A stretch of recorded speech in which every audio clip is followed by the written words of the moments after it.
तो ये देखिए भाइयों, ये सरसों की फसल है, कितनी अच्छी और प्यारी है।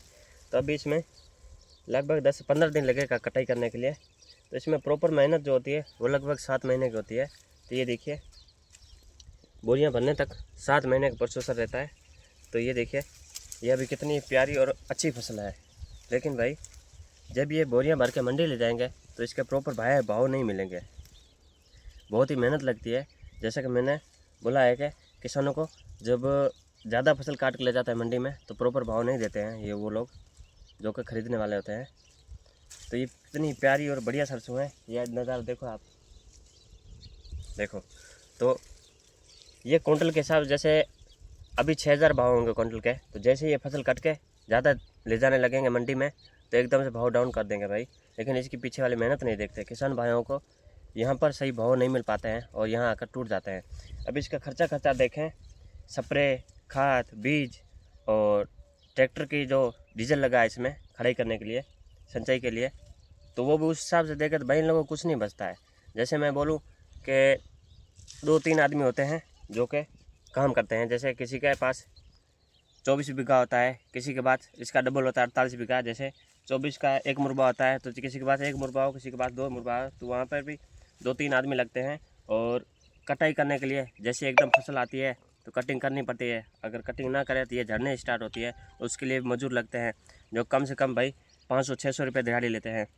इतना सब कुछ करने के बाद भी भाव नहीं मिलते हैं, ताकि इन लोगों को सही भाव मिले। और ज़्यादा कुछ नहीं कहना चाहूँगा भाई, ज़्यादा भाव नहीं मिल पाते हैं। अभी मान लो कि आधा लीटर है जो 120 रुपये में मिलेगा ये ले जाने के बाद, तो उस हिसाब से इसका भाव 4 गुना होना चाहिए, जो कि नहीं दे रहे हैं किसान भाइयों को। यहाँ अगर किसान भाई टूट जाता है।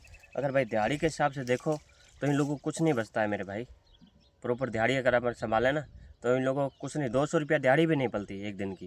तो ये 7 महीने हो के 7 महीने मेहनत करके ऐसी फसल उगाते हैं और मंडी तक ले जाते हैं। और मंडी वाले जो भाई सही भाव नहीं दे पाता है। ऐसा क्यों मेरे भाई? तो ये भेदभाव नहीं होना चाहिए भाई। किसानों को प्रॉपर जैसी फसल है उस हिसाब से पैसा मिलना चाहिए। मैं ये नहीं बोल रहा हूँ कि भाई ज़्यादा ही दो, लेकिन फसल देखो, फसल के हिसाब से पैसा मिलना चाहिए।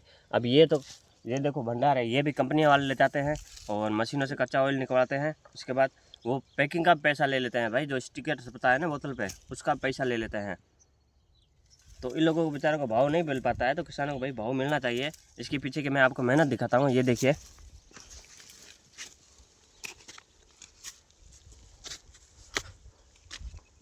हमारे शहरों की अगर बात करें तो भाई पानी बहुत ही ज़्यादा टूटी वेस्ट करते हैं। जैसे 1 गिलास चाहिए होता है तो 4 गिलास पानी बिगाड़ देते हैं। तो ये देखिए, पानी की भी कितनी अच्छी सुव्यवस्था की हुई है। पहले पानी को स्टोर करते हैं ताकि ये ख़राब ना हो और फसल की ज़्यादा से ज़्यादा सिंचाई हो पाए। पानी स्टोर करते हैं, उसके बाद वो प्लेटें हैं, प्लेटों में फुहारों की मदद से ये पूरी उपजाऊ ज़मीन बनाते हैं भाई। पानी को भी ख़राब नहीं होने देते हैं, पूरा का पूरा पानी का सही यूज़ लेते हैं। हमारी सिटी में जैसे मैंने बोला भाई, जिसको 1 गिलास चाहिए होगा तो वो 4 गिलास वेस्ट कर देगा पानी को। लेकिन इन लोगों ने पानी को भी संभाल रखा है भाई। पानी की कीमत बहुत ही ज़्यादा है यहाँ पे, देखो आप फसल के हिसाब से देखें तो।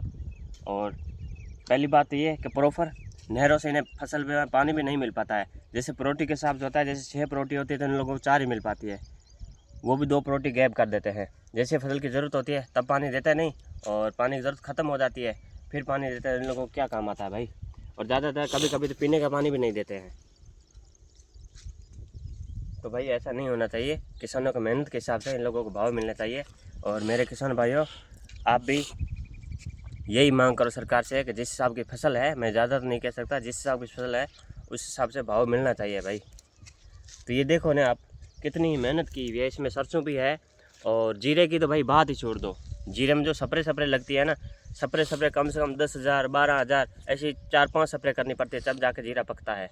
लेकिन उसके बाद भी अगर मौसम साथ ना दे तो भाई फसल ख़राब हो जाती है।